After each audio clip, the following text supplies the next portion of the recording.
MA previous Punjabi वाले students, second semester वाले बच्चे बेटा ਅਸੀਂ जो है ਅੱਜ ਆਪਣਾ ਜਿਹੜਾ ਟੌਪਿਕ ਕਰਨਾ ਹੈ ਉਹਦਾ ਨਾਮ ਹੈ ਸੁਹਜਵਾਦ। ਸਾਹਿਤ ਸਿਧਾਂਤ ਅਤੇ ਵਿਹਾਰਕ ਆਲੋਚਨਾ ਵਾਲੇ ਪੇਪਰ ਦੇ ਟੌਪਿਕ ਚੱਲ ਰਹੇ ਨੇ। ਤੁਹਾਨੂੰ ਪਤਾ ਹੈ ਅੱਜ ਵਾਲਾ ਟੌਪਿਕ ਹੈ ਜਿਹੜਾ ਉਹਦਾ ਨਾਮ ਹੈ ਸੁਹਜਵਾਦ। ਸੁਹਜ ਜੋ ਹੈ ਉਹਦਾ ਸੰਬੰਧ ਅੱਜ ਕੱਲ੍ਹ ਜਿਹੜਾ ਤੁਸੀਂ ਆਪਣੇ ਕੁਐਸਚਨ ਕਰਦੇ ਹੋ ਨਾ ਆਪਣੇ, ਚਾਹੇ ਉਹ ਨਾਵਲਾਂ ਦੇ ਚਾਹੇ ਨਾਟਕਾਂ ਦੇ, ਉਹਦੇ 'ਚ ਬੇਟਾ ਤੁਹਾਨੂੰ ਇੱਕ ਆਮ ਤੌਰ 'ਤੇ ਕੁਐਸਚਨ ਆਉਂਦਾ ਕਲਾ ਪੱਖ ਵਾਲਾ ਜਾਂ ਰੂਪਕ ਪੱਖ ਨਾਲ ਸੰਬੰਧਿਤ।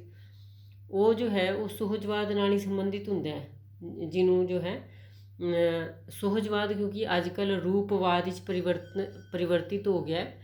ਇਹਦਾ ਸੰਬੰਧ ਜੋ ਹੈ ਕਿਸੇ ਕਲਾਕ੍ਰਿਤੀ ਦੀ ਸੁੰਦਰਤਾ ਨਾਲ ਹੁੰਦਾ ਹੈ ਕਿ ਉਹ ਕਲਾਕ੍ਰਿਤੀ ਜੋ ਹੈ ਕਿੰਨੀ ਕੁ ਵਧੀਆ ਹੈ ਅਤੇ ਕਿੰਨਾ ਕੁ ਪਾਠਕ ਨੂੰ ਆਨੰਦ ਪ੍ਰਦਾਨ ਕਰਦੀ ਹੈ। ਕਿਉਂਕਿ ਸੁਹਜ ਦਾ ਜਿਹੜਾ ਮੀਨਿੰਗ ਹੈ ਨਾ, ਉਹੀ ਮੀਨਿੰਗ ਹੀ ਇਹਦਾ ਹੁੰਦਾ। ਸੁਹਜ ਮੀਨਸ ਆਨੰਦ, ਅੰਗਰੇਜ਼ੀ 'ਚ ਇਹਨੂੰ ਬਿਊਟੀ ਕਹਿ ਲਿਆ ਜਾਂਦਾ ਹੈ। ਅਤੇ ਅੱਜ ਕੱਲ੍ਹ ਜੋ ਹੈ ਸੁਹਜਵਾਦ ਸ਼ਬਦ ਜਿਹੜਾ ਹੈ ਰੂਪਵਾਦ ਵਿੱਚ ਪਰਿਵਰਤਿਤ ਹੋ ਗਿਆ। ਕਿਸੇ ਵੀ ਰਚਨਾ ਦਾ ਰੂਪਕ ਪੱਖ, ਜਦੋਂ ਰੂਪਕ ਪੱਖ ਦੀ ਗੱਲ ਕੀਤੀ ਜਾਂਦੀ ਹੈ, ਉਹ ਸੁਹਜਵਾਦ ਨਾਲ ਹੀ ਸੰਬੰਧਿਤ ਹੁੰਦਾ ਹੈ। ਅਤੇ ਰੂਪ ਅਤੇ ਵਸਤੂ ਦੋ ਵੱਖ-ਵੱਖ ਸੰਕਲਪ ਹੁੰਦੇ ਨੇ। ਵਸਤੂ ਜੋ ਹੈ ਉਹਦਾ ਸੰਬੰਧ ਹੁੰਦਾ ਹੈ ਕਿ ਉਹਨੇ ਲਿਖਣ ਵਾਲੇ ਬੰਦੇ ਨੇ ਮੈਟਰ ਕਿਹੋ ਜਿਹਾ ਉਹਦੇ 'ਚ ਯੂਜ਼ ਕੀਤਾ, ਮਟੀਰੀਅਲ ਕਿਹੋ ਜਿਹਾ ਯੂਜ਼ ਕੀਤਾ ਹੈਗਾ, ਕਿਹੋ ਜਿਹੀ ਕਹਾਣੀ ਪਾਈ ਹੈਗੀ ਹੈ। ਅਤੇ ਰੂਪ ਜੋ ਹੈ ਉਹ ਸੁਹਜਵਾਦ ਨਾਲ ਸੰਬੰਧਿਤ ਹੁੰਦਾ। ਕਿਉਂਕਿ ਸੁਹਜਵਾਦੀ, ਆਪਾਂ ਟੌਪਿਕ ਵੱਲ ਵੇਖੋ ਬੇਟਾ ਇੱਕ ਮਿੰਟ, ਕਿ ਸੁਹਜਵਾਦ ਜੋ ਹੈ, ਸੁਹਜਵਾਦੀ ਲਹਿਰ ਇਸ ਦ੍ਰਿਸ਼ਟੀਕੋਣ ਤੋਂ ਹੋਂਦ ਵਿੱਚ ਆਈ ਕਿ ਕਲਾ ਕਲਾ ਹੈ, ਹੋਰ ਕੁਛ ਨਹੀਂ। ਜਿਹੜੇ ਬੇਟਾ ਤੁਸੀਂ ਪਿਛਲੇ ਵਾਦ ਕਰਦੇ ਆਏ ਨਾ, ਤੁਸੀਂ ਮਾਰਕਸਵਾਦ ਕੀਤਾ ਕਲਾ ਸਮਾਜ ਲਈ, ਤੁਸੀਂ ਉਹਦੇ 'ਚ ਪੜ੍ਹਿਆ ਕਿ ਕਲਾ ਜੋ ਹੈ ਸਮਾਜ ਲਈ। ਅਤੇ ਪਰ ਸੁਹਜਵਾਦੀ ਕੀ ਕਹਿੰਦੇ ਨੇ, ਕਹਿੰਦੇ ਕਲਾ ਕਲਾ ਲਈ ਹੈ, ਹੋਰ ਕੁਛ ਵੀ ਨਹੀਂ ਹੈ, ਸਮਾਜ ਲਈ ਨਹੀਂ ਹੈਗੀ ਕਲਾ। ਅਤੇ ਕਲਾ ਕਲਾ ਲਈ ਦਾ ਮਤਲਬ ਹੁੰਦਾ ਰੂਪਕ ਪੱਖ ਨੂੰ ਧਿਆਨ ਵਿੱਚ ਰੱਖ ਕੇ ਕੁਛ ਵੀ ਲਿਖਿਆ ਜਾਏ। ਅਤੇ ਕਲਾ ਸਮਾਜ ਲਈ ਦਾ ਮਤਲਬ ਹੁੰਦਾ ਮਾਰਕਸਵਾਦ ਵਾਲੇ 'ਚ ਵੈਸੇ ਤੁਸੀਂ ਕਰ ਲਿਆ ਕਿ ਵਸਤੂ, ਕੰਟੈਂਟ, ਥੀਮ ਨੂੰ ਧਿਆਨ ਵਿੱਚ ਰੱਖ ਕੇ ਕਿ ਥੀਮ ਜੋ ਹੈ ਉਹ ਸਮਾਜ ਦੇ ਭਲੇ ਲਈ, ਸਮਾਜ ਨੂੰ ਕੋਈ ਸੇਧ ਦੇਵੇ, ਉਹ ਹੁੰਦਾ ਕਲਾ ਸਮਾਜ ਲਈ।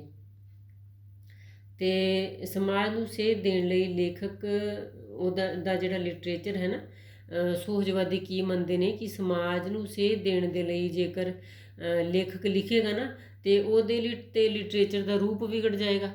ਇਹਦਾ ਸੁਹਜਵਾਦੀਆਂ ਦਾ ਮੰਨਣਾ ਹੈ।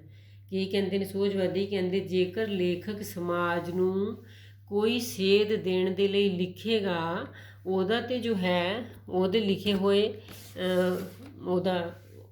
ਲਿਟਰੇਚਰ ਦਾ ਤੇ ਰੂਪ ਵਿਗੜ ਜਾਏਗਾ, ਸੁਹਜਵਾਦੀ ਮੰਨਦੇ ਨੇ। ਅਤੇ ਦੇਖੋ ਇੱਧਰ ਆ ਜਾਓ ਦੁਬਾਰੇ ਫਿਰ ਟੌਪਿਕ ਵੱਲ ਵੇਖੋ ਬੇਟਾ।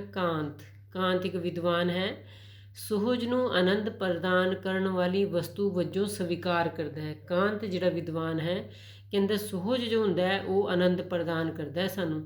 ਉਸ ਅਨੁਸਾਰ ਕਲਾਕਾਰ ਕੋਲੋਂ ਨੈਤਿਕ ਉਦੇਸ਼ਾਂ ਦੀ ਮੰਗ ਕਰਨਾ ਕਲਾ ਨੂੰ ਵਿਗਾੜਨ ਦੇ ਬਰਾਬਰ ਹੈ। ਜਿਵੇਂ ਮਾਰਕਸਵਾਦੀ ਕਹਿੰਦੇ ਸੀ ਨਾ ਕਲਾ ਸਮਾਜ ਲਈ, ਪਰ ਕਾਂਤ ਕਹਿੰਦਾ ਜੇਕਰ ਤੁਸੀਂ ਨੈਤਿਕਤਾ ਦੀ ਮੰਗ ਰਾਈਟਰ ਕੋਲੋਂ ਕਰੋਗੇ ਨਾ, ਤੁਸੀਂ ਲਿਟਰੇਚਰ ਲਿਖਣ ਵਾਲੇ ਬੰਦੇ ਕੋਲੋਂ ਨੈਤਿਕਤਾ ਦੀ ਮੰਗ ਕਰੋਗੇ ਤਾਂ ਉਹਦੀ ਤੇ ਕਲਾ ਦਾ ਰੂਪ ਵਿਗੜ ਜਾਏਗਾ। ਸੁਹਜਵਾਦ ਦਾ ਇੱਕ ਵੱਡਾ ਸਮਰਥਕ ਜੋ ਹੈ ਅਮਰੀਕੀ ਲੇਖਕ ਐਡਗਰ ਐਲਨ ਪੋ ਹੈ। ਅਮਰੀਕੀ ਲੇਖਕ ਐਡਗਰ ਐਲਨ ਪੋ ਆਪਣੇ ਲੇਖਾਂ, ਕਿਹੜੇ ਉਹਦੇ ਲੇਖ ਨੇ, the philosophy of composition and the poetic principle ਵਿੱਚ ਸੁਹਜ ਸੰਬੰਧੀ ਵਿਚਾਰਧਾਰਾ ਪੇਸ਼ ਕਰਦੇ ਹੋਏ ਲਿਖਦਾ ਹੈ ਕਿ ਕਾਵਿ ਸੰਵੇਦਨਾ ਨੂੰ ਸੰਬੋਧਿਤ ਹੁੰਦਾ ਹੈ। ਕਿ ਜਿਹੜੀ ਵੀ ਕੋਈ ਪੋਇਟਰੀ ਹੁੰਦੀ ਹੈ ਨਾ, ਉਹ ਸੰਵੇਦਨਾ ਨੂੰ ਸੰਵੇਦਨਾ ਹੁੰਦਾ ਭਾਵਨਾਤਮਕ ਪੱਧਰ ਦਾ ਲਿਟਰੇਚਰ ਜਿਹੜਾ ਹੁੰਦਾ ਨਾ, ਉਹਨੂੰ ਸੰਵੇਦਨਾ ਦੇ ਨਾਲ ਜੋੜਿਆ ਜਾਂਦਾ। ਇੱਕ ਬੇਟਾ ਤੁਹਾਨੂੰ ਇਹ ਵੀ ਪਤਾ ਹੋਏਗਾ ਕਿ ਕੁਛ ਇੱਕ ਜਿਹੜੇ ਤੁਹਾਡੇ ਪੋਇਟਰੀ ਵਾਲਾ ਕੋਈ ਪੇਪਰ ਹੈ, ਉਹਦੇ 'ਚ ਤੁਸੀਂ ਕਰਦੇ ਵੀ ਹੈਗੇ ਹੋ ਇਹ ਕੁਐਸਚਨ। ਅਸੀਂ ਤਾਂ ਕਰਦੇ ਹੁੰਦੇ ਸੀ, ਮੈਨੂੰ ਯਾਦ ਹੈ ਕਿ ਕਾਵ ਸੰਵੇਦਨਾ ਕਿਸੇ ਵੀ ਰਾਈਟਰ ਦੀ, ਜਿਵੇਂ ਸ਼ਿਵ ਕੁਮਾਰ ਬਟਾਲਵੀ ਦੀ ਪੋਇਟਰੀ 'ਚ ਕਾਵ ਸੰਵੇਦਨਾ, ਜਾਂ ਹੋਰ ਵੀ ਜਿਹੜੇ ਤੁਹਾਡੇ ਕੋਲ ਪੋਇਟ ਨੇ, ਅੰਮ੍ਰਿਤਾ ਪ੍ਰੀਤਮ ਦੀ ਪੋਇਟਰੀ 'ਚ ਕਾਵ ਸੰਵੇਦਨਾ, ਕਾਵ ਤੇ ਹੁੰਦਾ ਪੋਇਟਰੀ ਸੰਵੇਦਨਾ ਹੁੰਦਾ ਕਿ ਭਾਵਨਾਤਮਕ ਪੱਧਰ ਨਾਲ ਕਿੰਨੀ ਸਟਰੋਂਗ ਹੈ ਉਹਦੀ ਪੋਇਟਰੀ। ਤੇ ਇਹ ਕੀ ਮੰਨਦਾ ਹੈ ਵਿਦਵਾਨ ਐਡਗਰ ਐਲਨ ਆਪਣੀ 2 ਕਿਤਾਬਾਂ ਜਿਹੜੀਆਂ ਜਿਨ੍ਹਾਂ ਦਾ ਆਪਾਂ ਨਾਮ ਪੜ੍ਹਿਆ ਵਿੱਚ ਸੁਹਜ ਸੰਬੰਧੀ ਵਿਚਾਰਧਾਰਾ ਪੇਸ਼ ਕਰਦੇ ਹੋਏ ਲਿਖਦਾ ਹੈ ਕਿ ਕਾਵ ਸੰਵੇਦਨਾ ਨੂੰ ਸੰਬੋਧਿਤ ਹੁੰਦਾ ਹੈ। ਪੋਇਟਰੀ ਜਿਹੜੀ ਹੈ ਭਾਵਨਾਤਮਕ ਪੱਧਰ ਦੀ ਹੁੰਦੀ ਹੈ, ਬੁੱਧੀ ਨੂੰ ਸੰਬੋਧਿਤ ਨਹੀਂ ਹੁੰਦੀ ਉਹ ਪੋਇਟਰੀ, ਠੀਕ ਹੈ ਨਾ। ਵੈਸੇ ਵੀ ਬੁੱਧੀ ਜਿਹੜੀ ਹੁੰਦੀ ਹੈ ਉਹਦਾ ਸੰਬੰਧ ਜੋ ਹੈ ਬੁੱਧੀ ਆਮ ਤੌਰ 'ਤੇ ਨਿਬੰਧ ਜਿਹੜੇ ਹੁੰਦੇ ਨੇ ਨਾ ਉਹ ਬੌਧਿਕ ਪੱਧਰ ਦੇ ਹੁੰਦੇ ਨੇ। ਪੋਇਟਰੀ ਜਿਹੜੀ ਹੈ ਹੁੰਦੀ ਵੀ ਵਾਕਈ 'ਚ ਭਾਵਨਾਤਮਕ ਪੱਧਰ ਦੀ, ਸੰਵੇਦਨਾਤਮਕ ਪੱਧਰ ਦੀ ਹੁੰਦੀ ਹੈ। ਇਸ ਨੂੰ ਇੱਕ ਵਿਚਾਰ ਵਜੋਂ ਨਹੀਂ ਸਗੋਂ ਸੁਹਜਾਤਮਕ ਪਲ ਵਜੋਂ ਅਨੁਭਵ ਕੀਤਾ ਜਾਣਾ ਚਾਹੀਦਾ ਹੈ। ਕੀ ਕਹਿੰਦੇ ਵਿਦਵਾਨ ਕਿ ਪੋਇਟਰੀ ਨੂੰ ਜੋ ਹੈ ਨਾ ਇੱਕ ਵਿਚਾਰ ਵਜੋਂ ਨਹੀਂ ਸਗੋਂ ਜੋ ਹੈ ਆਨੰਦ ਪ੍ਰਦਾਨ ਕਰਨਾ ਚਾਹੀਦਾ, ਆਨੰਦ ਲੈਣਾ ਚਾਹੀਦਾ ਸਾਨੂੰ ਪੋਇਟਰੀ ਨਾਲ। ਇੱਕ ਹੋਰ ਵਿਦਵਾਨ ਹੈ ਰੂਸੀ ਲੇਖਕ ਟੋਲਸਟੋਏ ਅਨੁਸਾਰ ਉੱਤਮ ਕਲਾ ਸਾਰੇ ਵਿਅਕਤੀਆਂ ਨੂੰ ਆਨੰਦ ਪ੍ਰਦਾਨ ਕਰਦੀ ਹੈ। ਜਿਹੜੀ ਬਹੁਤ ਅੱਛੀ ਪੋਇਟਰੀ ਹੋਏਗੀ ਨਾ ਕਹਿੰਦਾ ਉਹ ਸਾਰਿਆਂ ਨੂੰ ਮਜ਼ਾ ਦਿੰਦੀ ਹੈਗੀ ਹੈ। ਉਸ ਅਨੁਸਾਰ ਕਲਾ ਦਾ ਉਦੇਸ਼ ਸਿਰਫ ਆਨੰਦ ਦੇਣਾ ਹੀ ਨਹੀਂ ਹੁੰਦਾ, ਸਗੋਂ ਕੋਈ ਮਹਾਨ ਸੰਦੇਸ਼ ਵੀ ਪ੍ਰਦਾਨ ਕਰਦੀ ਹੈ ਪੋਇਟਰੀ। ਮਤਲਬ ਕਿ ਰੂਸੀ ਲੇਖਕ ਟੋਲਸਟੋਏ ਤੇ ਇਹ ਗੱਲ ਕਰਦਾ ਹੈ ਕਿ ਪੋਇਟਰੀ ਜੋ ਹੈ ਕੇਵਲ ਆਨੰਦ ਹੀ ਪ੍ਰਦਾਨ ਨਹੀਂ ਕਰਦੀ, ਸਗੋਂ ਕੋਈ ਨਾ ਕੋਈ ਸੰਦੇਸ਼ ਵੀ ਦਿੰਦੀ ਹੈਗੀ ਹੈ ਸਾਨੂੰ। ਪੰਜਾਬੀ ਦੀ ਇੱਕ ਵਿਦਵਾਨ ਡਾਕਟਰ ਬਲਜੀਤ ਕੌਰ ਅਨੁਸਾਰ ਸੁਹਜਵਾਦ ਕਿਸੇ ਸੁਨਿਸ਼ਚਿਤ ਅਤੇ ਸੁਗਠਿਤ ਵਿਚਾਰਧਾਰਾ ਉੱਤੇ ਉਸਰਿਆ ਹੋਇਆ ਵਾਦ ਨਹੀਂ ਹੈਗਾ। ਡਾਕਟਰ ਬਲਜੀਤ ਕੌਰ ਕਹਿੰਦੀ ਕਿ ਕੋਈ ਸੁਨਿਸ਼ਚਿਤ ਅਤੇ ਸੰਗਠਿਤ ਵਿਚਾਰਧਾਰਾ ਉੱਤੇ ਉਸਰਿਆ ਹੋਇਆ ਵਾਦ ਨਹੀਂ ਹੈਗਾ ਸੁਹਜਵਾਦ। ਇਸ ਲਈ ਇਸ ਦਾ ਖੇਤਰ ਬਹੁਤ ਵਿਸ਼ਾਲ ਹੈ ਅਤੇ ਇਹ ਵਸਤੂਆਂ ਦੇ ਪ੍ਰਤੱਖਣ ਅਤੇ ਉਹਨਾਂ ਸੰਬੰਧੀ ਮਹਿਸੂਸ ਕਰਨ ਦੀ ਇੱਕ ਵਿਸ਼ੇਸ਼ ਵਿਧੀ ਹੈ।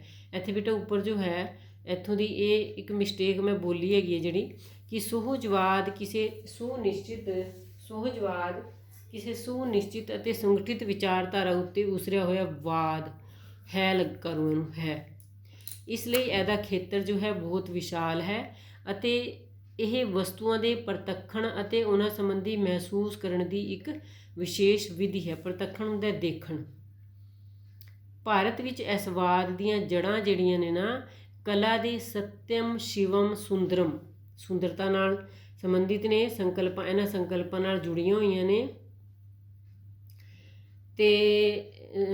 ਅਤੇ ਪੱਛਮ ਵਿੱਚ ਪਲੈਟੋ ਦਾ ਨਾਮ ਤੁਸੀਂ ਸੁਣਿਆ ਪਿਛਲੇ ਸਮੈਸਟਰ ਵਿੱਚ, ਤੁਸੀਂ ਪਲੈਟੋ ਵਾਲੇ ਕੁਐਸਚਨ ਕਰਦੇ ਰਹੇ। ਪਲੈਟੋ ਦੇ ਸਮੇਂ ਤੋਂ ਇਸ ਸੰਬੰਧੀ ਚਰਚਾ ਸਾਨੂੰ ਜੋ ਹੈ ਵੇਖਣ ਨੂੰ ਮਿਲਦੀ ਹੈ। ਸੁਹਜਵਾਦ ਸੰਬੰਧੀ ਪਲੈਟੋ ਦਾ ਗੁਰੂ ਜੋ ਸੀਗਾ ਸੁਕਰਾਤ ਸੁਹਜ ਸ਼ਾਸਤਰ ਨੂੰ ਨੈਤਿਕਤਾ ਨਾਲ ਜੋੜਦਾ ਹੈਗਾ, ਠੀਕ ਹੈ ਨਾ। ਨੈਤਿਕ ਹੁੰਦਾ ਮੋਰਲ ਵੈਲਿਊਜ਼ ਨਾਲ ਜੋੜਦਾ ਹੈ ਪਲੈਟੋ ਦਾ ਗੁਰੂ ਸੁਕਰਾਤ। ਪੰਜਾਬੀ ਸਾਹਿਤ ਵਿੱਚ ਸੁਹਜਵਾਦੀ ਪ੍ਰਵਿਰਤੀ ਦੀ ਕੋਈ ਲਹਿਰ ਹੋਂਦ ਵਿੱਚ ਨਹੀਂ ਆਈ ਬਹੁਤੀ, ਪਰੰਤੂ ਫਿਰ ਵੀ ਪੰਜਾਬੀ ਕਾਵਿ ਦੀ ਸਮੁੱਚੀ ਪਰੰਪਰਾ ਵਿੱਚ ਸੁਹਜਵਾਦੀ ਝਲਕਾਰੇ ਜਿਹੜੇ ਨੇ ਉਹ ਵੇਖਣ ਨੂੰ ਮਿਲਦੇ ਨੇ। ਮਤਲਬ ਕਿ ਠੋਸ ਪੱਧਰ 'ਤੇ ਨਹੀਂ ਆਈ ਪਰ ਸੁਹਜਵਾਦ ਤੋਂ ਇਨਕਾਰ ਵੀ ਨਹੀਂ ਕੀਤਾ ਜਾ ਸਕਦਾ ਕਿ ਪੰਜਾਬੀ 'ਚ ਨਹੀਂ ਆਈ, ਝਲਕਾਰੇ ਮਿਲ ਜਾਂਦੇ ਨੇ। ਗੁਰਬਾਣੀ ਸਾਡੀ ਉਹ ਵੀ ਆਨੰਦ ਪ੍ਰਦਾਨ ਕਰਦੀ ਹੈ ਸਾਨੂੰ, ਸੂਫੀ ਪੋਇਟਰੀ ਵੀ, ਕਿੱਸਾ ਕਾਵਿ ਵੀ, ਸਾਰੇ ਸਾਨੂੰ ਆਨੰਦ ਪ੍ਰਦਾਨ ਕਰਦੇ ਨੇ। ਭਾਈ ਵੀਰ ਸਿੰਘ, ਪੂਰਨ ਸਿੰਘ ਦੀ ਪੋਇਟਰੀ, ਧਨੀ ਰਾਮ ਚਾਤ੍ਰਿਕ ਦੀ ਪੋਇਟਰੀ, ਠੀਕ ਹੈ ਨਾ। ਅਤੇ ਨਵੀਂ ਪੀੜ੍ਹੀ ਦੇ ਡਾਕਟਰ ਹਰਭਜਨ ਸਿੰਘ ਅਤੇ ਸੁਰਜੀਤ ਪਾਤਰ ਜਿਹੜਾ ਹੈ, ਸੁਰਜੀਤ ਪਾਤਰ ਦੀ ਪੋਇਟਰੀ ਦੇਖੋ, ਕਾਵਿ ਸੰਵੇਦਨਾ, ਇਹ ਵੀ ਤੁਹਾਨੂੰ ਕੁਐਸਚਨ ਆਉਂਦਾ ਹੁੰਦਾ ਹੈ ਜੇਕਰ ਤੁਸੀਂ ਸੁਰਜੀਤ ਪਾਤਰ ਪੜ੍ਹ ਰਹੇ ਹੋ। ਮੇਰੇ ਖਿਆਲ ਪੜ੍ਹੋਗੇ ਜਾਂ ਤੁਸੀਂ BA MA ਫਾਈਨਲ ਵਿੱਚ ਪੜ੍ਹੋਗੇ। ਅਤੇ ਇਹ ਸਾਰੇ ਜਿਹੜੇ ਰਾਈਟਰ ਨੇ ਸੁਹਜਵਾਦੀ ਝਲਕਾਰੇ ਇਹਨਾਂ ਦੀ ਲਿਖਤਾਂ ਵਿੱਚ ਜ਼ਰੂਰ ਸਾਨੂੰ ਲੱਭ ਜਾਂਦੇ ਨੇ। ਨੈਕਸਟ ਹੈ ਕਵੀ ਦਾ ਆਪਣਾ ਰਚਨਾਤਮਕ ਕਾਰਜ ਵਿੱਚ ਪੂਰੀ ਤਰ੍ਹਾਂ ਨਿਪੁੰਨ ਹੋਣ ਨੂੰ ਵੀ ਸੁਹਜਵਾਦ ਨਾਲ ਜੋੜਿਆ ਜਾਂਦਾ ਹੈ। ਜਦੋਂ ਤੁਸੀਂ ਵੀ ਕਿਸੇ ਵੀ ਰਚਨਾ ਦੇ ਰੂਪਕ ਪੱਖ ਦੀ ਗੱਲ ਕਰਦੇ ਹੋ ਨਾ, ਅਤੇ ਉਸ ਰਾਈਟਰ ਨੇ ਜੋ ਵੀ ਕੁਝ ਉਹਦੇ ਵਿੱਚ ਰੂਪਕ ਪੱਖ ਤੋਂ ਜੋ ਵੀ ਖੂਬੀਆਂ ਹੁੰਦੀਆਂ ਨੇ ਨਾ, ਉਹ ਸਾਰੀਆਂ ਜਿਹੜੀਆਂ ਨੇ ਉਹ ਸੁਹਜਵਾਦ ਨਾਲ ਹੀ ਸੰਬੰਧਿਤ ਹੁੰਦੀਆਂ ਨੇ। ਇੱਕ ਰੂਪਤਾ, ਸਪਸ਼ਟਤਾ, ਕੋਮਲਤਾ ਜਾਂ ਉਚਿਤਤਾ। ਇੱਕ ਰੂਪ ਹੋ ਕੇ ਤੁਰਨਾ, ਸਪਸ਼ਟ ਹੋਣਾ, ਕੋਮਲਤਾ ਹੋਣਾ, ਉਚਿਤਤਾ ਹੁੰਦਾ ਜਿਵੇਂ ਔਚਿਤਿਆ ਵਾਲਾ ਕੁਐਸਚਨ ਕੀਤਾ ਤੁਸੀਂ ਪਿਛਲੇ ਸਮੈਸਟਰ ਵਿੱਚ, ਹਰ ਇੱਕ ਔਚਿਤਿਆ ਸਿਧਾਂਤ ਕੀਤਾ ਨਾ ਕਿ ਸਾਰੀਆਂ ਚੀਜ਼ਾਂ ਜਿਹੜੀਆਂ ਨੇ ਉਹ ਸਹੀ ਥਾਂ 'ਤੇ ਹੋਣੀਆਂ ਚਾਹੀਦੀਆਂ ਨੇ।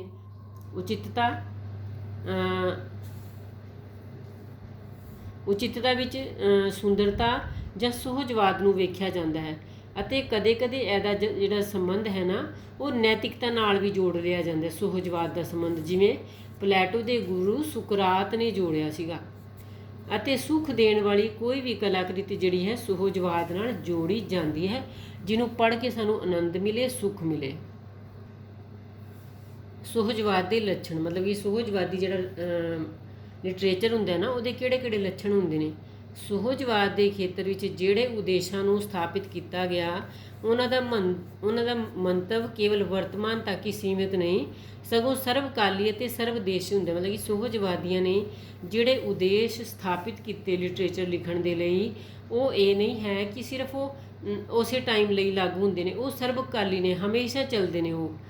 ਨੰਬਰ 2 ਹੈ ਕਲਾਕ੍ਰਿਤ ਕਿਸੇ ਪ੍ਰਚਾਰ ਦਾ ਸਾਧਨ ਨਹੀਂ ਹੁੰਦੀ ਅਤੇ ਨਾ ਹੀ ਸਮਾਜਿਕ, ਨੈਤਿਕ, ਰਾਜਨੀਤਿਕ ਉਦੇਸ਼ਾਂ ਦੀ ਪੂਰਤੀ ਲਈ ਹੁੰਦੀ ਹੈ।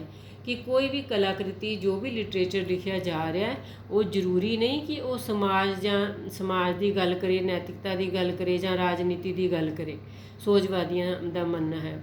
ਨੈਕਸਟ ਹੈ ਕਲਾ ਤੇ ਕਲਾਕਾਰ ਦੀ ਖੁਦ ਮੁਖਤਿਆਰਤਾ ਨੂੰ ਸਥਾਪਿਤ ਕਰਦੀ ਹੈ ਸੁਹਜਵਾਦ। ਕਿਵੇਂ ਸਥਾਪਿਤ ਕਰਦੀ ਹੈ? ਕਿਉਂਕਿ ਲੇਖਕ ਇੱਕ ਕਲਾਕਾਰ ਹੋਣ ਦੇ ਨਾਤੇ ਨਾ ਬੇਟਾ, ਲੇਖਕ ਉੱਤੇ ਪਾਬੰਦੀ ਨਹੀਂ ਹੋਣੀ ਚਾਹੀਦੀ ਕਿ ਉਹ ਸਮੇਂ ਦੀਆਂ ਲੋੜਾਂ ਦੇ ਮੁਤਾਬਿਕ ਕਲਾ ਰਚਨਾ ਕਰੇ, ਜਾਂ ਕੋਈ ਧਾਰਮਿਕ ਮੁੱਦਾ ਚੁੱਕੇ, ਜਾਂ ਕੋਈ ਸਮਾਜਿਕ ਮੁੱਦਾ ਚੁੱਕੇ, ਜਾਂ ਕੋਈ ਰਾਜਨੀਤਿਕ ਮੁੱਦਾ ਚੁੱਕੇ। ਕਲਾ ਤੇ ਕਲਾਕਾਰ ਖੁਦ ਮੁਖਤਿਆਰ ਹੋਣਾ ਚਾਹੀਦਾ, ਉਹਨਾਂ ਦੀ ਆਪਣੀ ਮਰਜ਼ੀ ਹੋਣੀ ਚਾਹੀਦੀ ਹੈ, ਉਹ ਕਿਸੇ ਵੀ ਟਾਈਪ ਨਾਲ ਲਿਖੇ। ਅਗਲਾ ਨੈਕਸਟ ਹੈ ਚੌਥਾ ਲੱਛਣ ਵੇਖੋ, ਸੁਹਜ ਤੋਂ ਬਗੈਰ ਸਾਹਿਤ ਰਚਨਾ ਕਰਨ ਵਾਲਾ ਲੇਖਕ ਜੋ ਹੈ ਕਲਾਕਾਰ ਨਹੀਂ ਹੋ ਸਕਦਾ। ਮਤਲਬ ਕਿ ਜਿਸ ਦੀ ਪੋਇਟਰੀ ਵਿੱਚ ਰੂਪਕ ਪੱਖ ਮਜ਼ਬੂਤ ਨਹੀਂ ਨਾ ਹੋਏਗਾ, ਪੋਇਟਰੀ ਹੋਏ, ਚਾਹੇ ਨਾਵਲ ਹੋਏ, ਚਾਹੇ ਨਾਟਕ ਹੋਏ, ਕੁਛ ਵੀ ਹੋਏ, ਜੇਕਰ ਉਹਦੇ 'ਚ ਰੂਪਕ ਪੱਖ ਮਜ਼ਬੂਤ ਨਹੀਂ ਹੋਏਗਾ, ਉਹ ਲੇਖਕ ਇੱਕ ਵਧੀਆ ਲੇਖਕ ਨਹੀਂ ਹੋ ਸਕਦਾ। ਨੈਕਸਟ ਹੈ ਜੀਵਨ ਅਤੇ ਕਲਾ ਦੋਹਾਂ ਵਿੱਚ ਸੁਹਜ ਇੱਕ ਧਰਮ ਉਦੇਸ਼ ਹੋਣਾ ਚਾਹੀਦਾ ਹੈ ਸਾਡੇ ਜੀਵਨ ਵਿੱਚ ਵੀ, ਅਤੇ ਜੇਕਰ ਅਸੀਂ ਕੋਈ ਕਲਾਕ੍ਰਿਤੀ ਨੂੰ ਜਨਮ ਦੇ ਰਹੇ ਹੈਗੇ ਹਾਂ, ਉਹਦੇ 'ਚ ਵੀ ਆਨੰਦ ਪ੍ਰਦਾਨ ਕਰਨਾ ਇੱਕ ਸਾਡਾ ਮੁੱਖ ਉਦੇਸ਼ ਹੋਣਾ ਚਾਹੀਦਾ ਹੈ। ਨੈਕਸਟ ਹੈ ਸੁਹਜਵਾਦੀ ਦ੍ਰਿਸ਼ਟੀ ਜਿਹੜੀ ਹੁੰਦੀ ਹੈ ਉਹ ਅਜਿਹੀ ਕਲਾਤਮਕ ਸਮੀਖਿਆ ਦੀ ਮੰਗ ਕਰਦੀ ਹੈ, ਜੋ ਕਲਾ ਕਿਰਤਾਂ ਵਿੱਚ ਛੁਪੀ ਕਲਾਤਮਕਤਾ ਨੂੰ ਉਜਾਗਰ ਕਰੇ। ਅਜਿਹੀ ਕਲਾਤਮਕ ਸਮੀਖਿਆ ਦੀ ਮੰਗ ਕਰਦੀ ਹੈ ਕਿ ਜਿਹੜੀਆਂ ਕਲਾ ਕਿਰਤਾਂ ਹੁੰਦੀਆਂ ਨੇ, ਚਾਹੇ ਉਹ ਗੁਰਬਾਣੀ ਹੈ, ਚਾਹੇ ਉਹ ਕਿੱਸੇ ਨੇ, ਚਾਹੇ ਉਹ ਵਾਰਾਂ ਨੇ, ਕਿ ਉਹਦੇ 'ਚ ਜਿਹੜੀ ਕਲਾਤਮਕਤਾ ਹੈਗੀ ਹੈ ਨਾ ਉਹ ਉਜਾਗਰ ਹੋ ਸਕੇ। ਨੈਕਸਟ ਹੈ ਸਮੀਖਿਆਤਮਕ ਬੁੱਧੀ ਲਈ ਵੀ ਸੁਹਜ ਦਾ ਗਿਆਨ ਹੋਣਾ ਜ਼ਰੂਰੀ ਹੈ।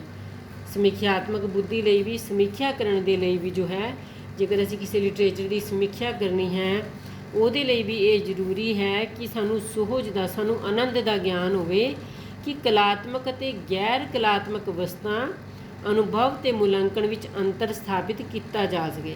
ਕਿ ਲੇਖਕ ਜੋ ਹੈ, ਲੇਖਕ ਦਾ ਆਪਣਾ ਨਿੱਜੀ ਅਨੁਭਵ ਵੀ ਉਹਦੇ 'ਚ ਹੋਣਾ ਬੜਾ ਜ਼ਰੂਰੀ ਹੈ, ਅਤੇ ਮੁਲਾਂਕਣ ਹੁੰਦਾ ਹੈ ਜੋ ਉਸਨੇ ਦੂਜੇ ਦੇ ਅਨੁਭਵ ਨੂੰ ਵੇਖ ਕੇ ਕਲਾਕ੍ਰਿਤੀ 'ਚ ਪੇਸ਼ ਕੀਤਾ ਹੁੰਦਾ। ਠੀਕ ਹੈ ਬੇਟੇ, ਇਹਨੇ ਸੁਹਜਵਾਦ ਦੇ ਲੱਛਣ, ਅਤੇ ਸ਼ੋਰਟ ਜਿਹਾ ਹੀ ਟੋਪਿਕ ਸੀਗਾ, ਜ਼ਿਆਦਾ ਵੱਡਾ ਤਾਂ ਹੈਗਾ ਨਹੀਂ ਸੀ ਇਹ। ਠੀਕ ਹੈ ਬੇਟਾ, ਲਿਖ ਲੈਣਾ ਇਹਨੂੰ। ਇਹਦੇ ਤੋਂ ਬਾਅਦ 1-2 ਸਾਡੇ ਵਾਦ ਰਹਿ ਗਏ, ਫਿਰ ਵਾਦ ਆਪਾਂ ख़त्म करके अगले टॉपिक शुरू करेंगे। Okay, thank you.